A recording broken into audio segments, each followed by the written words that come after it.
Halo sahabatku, kembali bersama saya di channel My God is Great. Dan saya menyapa saudara sekalian dimanapun berada, kiranya selalu sehat dan diberkati oleh Tuhan kita Yesus Kristus. Amin.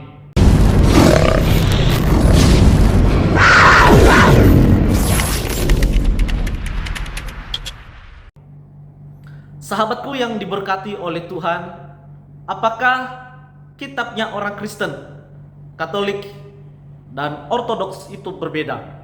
Ada banyak orang-orang dalam pemahaman kebenaran selalu membeda-bedakan. Padahal kita semua orang yang percaya kepada Yesus, satu tubuh Kristus. Namun bagaimana pandangan Dr. Bambang Nursena untuk menengahi tentang tudingan yang mengatakan bahwa kitab Kristen dan Katolik itu berbeda? Selebihnya kita akan mendengarkan video berikut ini. Ketika bait Allah itu masih berdiri, orang Saduki kan ruling kelas, dia pemegang kelas. Maka ketika imam besar terpilih dari mereka, kalau dia bertugas upacara dalam rangkaian pondok daun atau sukot, salah satu upacara itu namanya adalah nisuk hamayim, pencurahan air. Kenapa pencurahan air? Memperingati peristiwa dalam Keluaran tadi, Musa memukulkan tongkat pada batu dan batu keluar air. Musa marah-marah dan mengatakan, haruskah kami mengeluarkan air dari bukit batu ini? Padahal yang mengeluarkan mujizat Tuhan bukan Musa. Itu sebabnya karena Musa mencuri kemuliaan nama Tuhan, Musa tidak boleh masuk ke tanah perjanjian. Peristiwa itu yang mau dihayati oleh ritus ritus sukot atau pondok daun, kan begitu. Nah, pencurahan air itulah yang kemudian dilakukan oleh orang-orang Saduki. Dia membawa kendi dari kolam Siloam atau apa itu, kemudian diciprat-cipratkan begitu.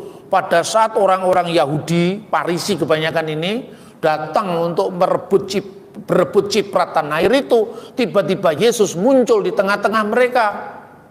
Yohanes pasal 7:37 dan berkata, barang siapa haus, hendaklah ia datang kepadaku dan minum. Itu konteksnya apa? Konteksnya upacara nisuk hamayim. Orang Saduki tidak percaya karena ayatnya tidak ada. Karena tidak ada ayatnya, maka saya tidak mau. Terus kemudian ketika dia capek mungkin kakinya untuk menciprat-cipratkan air itu, maka dia tendang dengan kaki kirinya.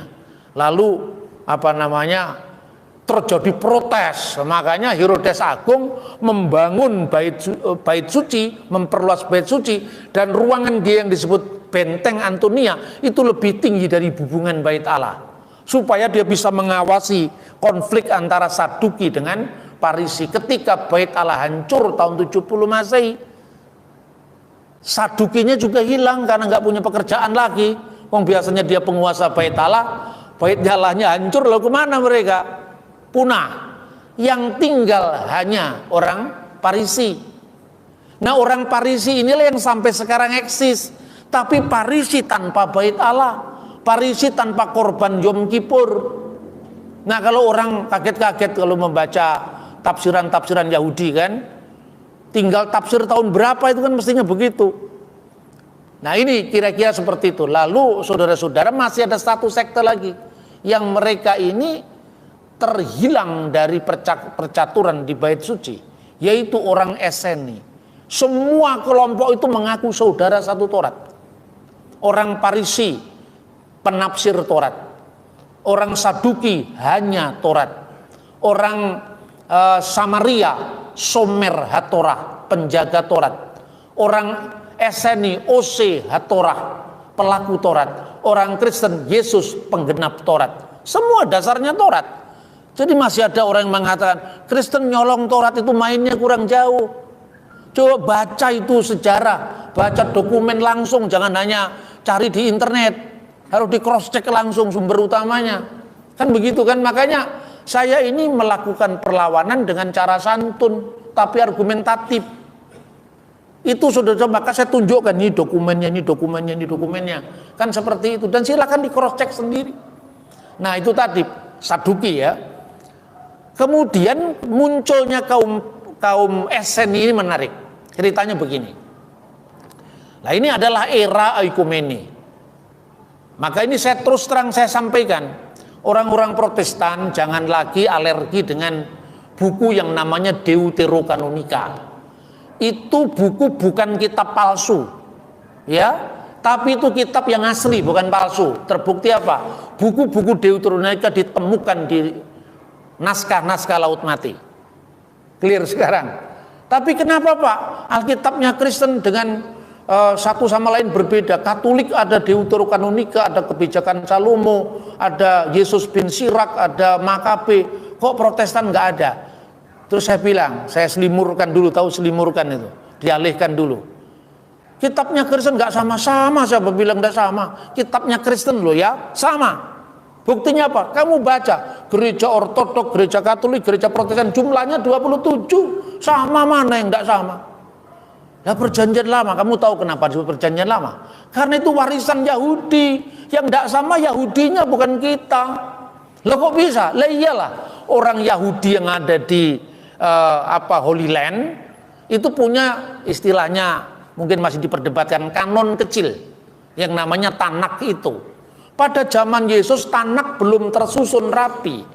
Terbukti Yesus hanya menyebut satu judul dari kitab Ketubim, yaitu Tehillim, Mazmur. Seperti yang tertulis tentang anak manusia dalam kitab Taurat Musa, kitab Nabi-Nabi, dan Mazmur. Kenapa Mazmur? Karena Mazmur judul pertama dari Ketubim. Tapi kalau Anda lihat di dalam catatan Yesus bin Sirak, itu sebetulnya lahir di Yerusalem pada masa sebelum konflik Yunani Yahudi. Ini kalau kita lihat sejarahnya. Pertama, waktu tahun 323 sebelum Masehi, ini kan masa di mana kan orang Israel tertindas lalu pulang dari Babel. Setelah pulang dari Babel, jatuh lagi ke tangan Yunani yang namanya Alexander Agung. Alexander Agung kerajaannya terbelah lagi jadi 4. Pada waktu itu wilayah yang disebut Israel itu di bawah kerajaan Seleukid, ya, dan mereka melakukan istilahnya itu hubungan baik sekali pada waktu itu, sampai puncak dari hubungan baik itu terjadi pada masa Yesus bin Sirak. Itulah makanya dalam Yesus bin Sirak, Yahudi dan Yunani itu clear hubungannya baik. Prestasi terbesar daripada era ini adalah penerjemahan Septuaginta. Kira-kira pada abad ketiga sebelum Masehi di Alexandria, Mesir. Jadi orang Yahudi diaspora memakai kitab Septuaginta yang ada kitab-kitab seperti Kebijakan Salomo, Yesus bin Sirak. Orang-orang Yahudi yang ada di Tanah Suci tidak memakai itu. Jadi Yahudi yang mana? Orang Yahudi di luar Tanah Perjanjian memang ada buku Yesus bin Sirak. Nah, Yesus bin Sirak itu misalnya isinya ya, siapakah orang Yahudi? Siapakah orang Yunani? Mereka semua adalah orang-orang yang intinya harus taat kepada Tuhan. Clear. Jadi Yahudi dan Yunani tidak dipertentangkan. Tapi kapan mulai dipertentangkan? Ketika terjadinya peristiwa Makabe. Nah, itu baru dipertentangkan. Kapan terjadi? Tahun 167 sebelum Masehi. Ketika waktu itu Raja Seleukid Syria, ini penerusnya Alexander Agung yang terpecah tadi, namanya Antiochus IV Epiphanes. Antiochus IV Epiphanes itu melancarkan pelecehan terhadap bait suci di Yerusalem dan memaksa orang-orang Yahudi untuk menyembah dewa Yunani. Saat itulah mulai terjadi konflik besar-besaran. Orang Yahudi dilarang bersunat, dilarang merayakan Sabat, dipaksakan darah babi dicurahkan di mesbah bait suci itu. Akibatnya terjadilah kemarahan. Anak dari imam seorang yang tinggal di desa Modi'im, ya, itulah yang dikenal keluarga Makabe. Makabe itu singkatannya apa? Singkatannya Mika Muka Ba'elim Adonai. Siapakah yang seperti engkau di antara para ilah, ya Tuhan. Itu kira-kira ya. Kemudian mereka melakukan perlawanan. 5 bersaudara ini menang sekalipun persenjataan terbatas. karena mereka menerapkan taktik gerilya seperti Pangeran Diponegoro itu. Ketika menang, mereka meratapi bait suci yang sudah dipersembahkan kepada dewa-dewa kafir pada berhala, dibersihkan. Jadi semua dibersihkan, yang sudah dicemari dengan berhala dirobohkan, diganti yang baru, lalu ditahbiskanlah bait suci. Nah, kenapa terjadi upacara yang namanya upacara pentahbisan bait suci? Yesus pun datang pada upacara itu. Dan cirinya apa pentahbisan bait suci? Namanya perayaan Hanukkah. Kalau Anda lihat baca dalam kitab Taurat, kaki dian itu cabangnya berapa? 7. Itu namanya menorah. Tapi orang Yahudi juga punya upacara namanya Hanukkah. Kaki dian bercabang 9. Banyak yang sudah pergi ke Israel kan? Kenapa kok ada kaki dian bercabang 9? Kenapa ada kaki dian bercabang 7? Kaki dian bercabang 9 itu memperingati peristiwa Makabe ini yang dicatat dalam kitab 1 dan 2 Makabe. Apa yang diperingati? Ada 2 versi. Kalau menurut versi Talmud, ya, Mishnah itu mengatakan ketika minyak zaitun itu hanya cukup untuk menyalakan kaki dian itu 1 hari, tapi ternyata bertahan sampai 8 hari perayaan. Lalu mereka refleksikan, dari mana sumber dari terang itu? Yang di tengah-tengah itu namanya semes, atau sumber dari terang itu. Makanya kanan 4, kiri 4, tengahnya 1. Itulah yang namanya Hanukkah. Yesus hadir pada perayaan ini dikatakan dalam Yohanes pasal 10 ayat 22, saat musim dingin. Itu tidak ada dalam kitab Taurat, tapi ada dalam Talmud Yahudi, plus ada dalam kitab 1 dan 2 Makabe. Yang sekte-sekte baru itu yang asal anti Katolik itu. Biasanya kan, wah ini enggak ada dalam Alkitab. Lah gue harus sejarah Alkitab kok. Memang Alkitab itu dulu beragam di kalangan orang Ethiopia masih ada. Yahudi sekalipun, Yahudi Karaid mengakui buku itu. Tapi Yahudi yang rabbinik tidak.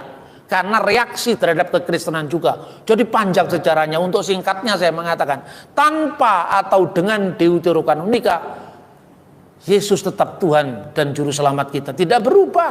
Itu memperlengkapi sejarah. Kemudian pemberontakan yang menang tadi, perang Yahudi yang menang kalau dari kalangan Yahudi kan, diperingati dengan peristiwa yang namanya perayaan Hanukkah. Tidak ada ayatnya dalam Alkitab, ya.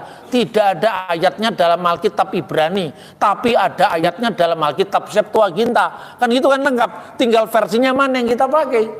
Kita ini tanpa sadar pandangan kita tentang kitab suci dipengaruhi oleh tetangga sebelah. Ini jangan ada pengaruh sedikit pun. Maka saya tadi mengatakan, kebenaran kitab saya tidak tergantung kitabmu setuju atau tidak. So biasanya mantan-mantan itu sulit untuk melakukan move on, sulit. Sudah jadi Kristen yang diceritakan Ali Imran 45 aja, nggak ada yang lain apa? Kenapa begitu? Itu bahaya kalau mereka yang cerita nggak apa-apa. Kalau kita yang cerita penodaan agama gitu loh. Makanya daripada penodaan agama, belajar yang pinter, yang melampaui ya makhluk-makhluk yang suka bikin perkara itu, ya, dan kemudian kita tunjukkan argumentasinya. Mereka jengkel, nanti lama-lama umurnya tidak panjang. Kalau orang jengkel marah-marah terus kita, tapi kalian jangan marah. Ini yang namanya bersaksi tanpa melukai, aman secara hukum, benar secara iman, ramah secara budaya. Militansi tanpa strategi adalah kekalahan. Itu saudara-saudara, ini Saduki, Parisi, Eseni muncul. Kenapa Eseni muncul? Raja pertama dari kaum Makabe namanya Yudas Makabe. Yudas Makabe wafat diganti saudaranya namanya Yonatan Makabe. Waktu Yonatan Makabe naik takhta kira-kira tahun 152 sebelum Masehi, anaknya dari Antiochus Epiphanes yang menajiskan bait Allah tadi datang ke Yerusalem dan mengatakan, hei Yonatan, kamu ini menjadi raja. Yahudi punya kerajaan merdeka itu nggak tercatat dalam Alkitab Ibrani. Kerajaan merdeka itu tercatat di Deuterokanonika. Mata uangnya jadi ditemukan, maka sejarahnya disangkal, gitu. itu pelestarian ritusnya lewat Hanukah aja dilestarikan sampai hari ini, masa mau nyangkal sejarahnya, kan begitu. Akhirnya Yonatan Makabe itu dirayu-rayu sama anaknya Antiochus IV Epiphanes, namanya Alexander Balas. Kamu ini kan raja Yahudi, kamu tahu bangsamu ini bangsa religi, bangsa agama, kamu harus menguasai bait Allah juga. Jadi jangan hanya jadi raja, angkatlah dirimu jadi imam besar. Dia terlibat dalam persekongkolan politik, mengangkat dirinya sebagai raja Yahudi sekaligus imam besar.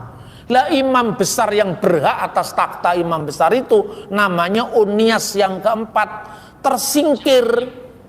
Lalu dia mendirikan komunitas sendiri yang namanya komunitas anak-anak terang. Sebab yang lain itu anak-anak gelap. Mereka ingin membangun bait suci kembali di Qumran. Makanya ditemukan naskah tentang bait suci. Mereka punya harapan Mesias yang akan datang itu anak Allah. Beda dengan yang Yahudi Parisi tadi yang mengatakan Mesias itu pahlawan politik yang menaklukkan Roma. Lah Yahudi edisi terakhir ini yang banyak sekali kita bahas. Makanya dalam kajian mata kuliah Yudaisme tidak mendalam di STT itu. Makanya sekarang saya kasih rumus bagaimana caranya kita menjadi orang cerdas, gimana caranya kita menjadi orang yang bisa memberi solusi, dan Sakti Mondroguno tadi, maafkanlah perselisihan dengan saudaramu. Selama Anda masih menganggap Katolik sebagai agama lain, Anda akan terus jadi marginal dan kalahan. Percaya sama saya, karena itu sudah saya lakukan. Kita harus merangkul semua saudara seiman, Katolik, Ortodok, Protestan. Sebab kalau ada apa-apa, Katolik itu punya jaringan internasional. Dia memiliki pendekatan yang lebih holistik, ya, kesatuannya, katolisitasnya. Protestan punya kekuatan, yaitu kebebasan berpikir, sekalipun kadang-kadang kebablasan. Saking bebasnya muncul liberalisme teologi, bener nggak? Akhirnya liberalisme teologi muncul kelompok evangelikal. Ayo kita, maka yang kita perdebatkan kan soal Injili atau karismatik atau ini rematik, macam-macam yang kita lakukan itu. Karena apa? Kita ini kan mainnya kurang jauh, gitu loh. Kenapa kita membutuhkan ortodok? Kan ortodok itu akar dari gereja, gitu loh. Sudahlah, percaya ini Sakti Mondroguno ini kalau sudah begini, ya. Itu yang saya sampaikan. Makanya ketika orang debat soal Natal, ya, orang pada kebingungan. Karena apa? Begitu saya mengutip tulisan bapak-bapak gereja, malah dipertentangkan dengan ayat Alkitab. Oke, sahabatku yang diberkati oleh Tuhan, demikian tanggapan daripada seorang Dr. Bambang Nursena telah memberikan edukasi, pemahaman, dan menambahkan pengetahuan yang baru bagi kita. Sebagai tambahan bagi saya, sebagaimana orang-orang yang sudah mengenal Yesus Kristus, perlunya belajar tentang sejarah. Karena sejarah tidak akan mungkin salah. Sejarah akan membuktikan kebenaran yang nyata bahwa semuanya itu benar adanya. Oleh karena itu, mari tetap saling bersahabat, saling bersilaturahmi, saling bergandengan tangan, mendukung satu yang lain sebagaimana tubuh Kristus. Tuhan Yesus memberkati saudara sekalian. Shalom.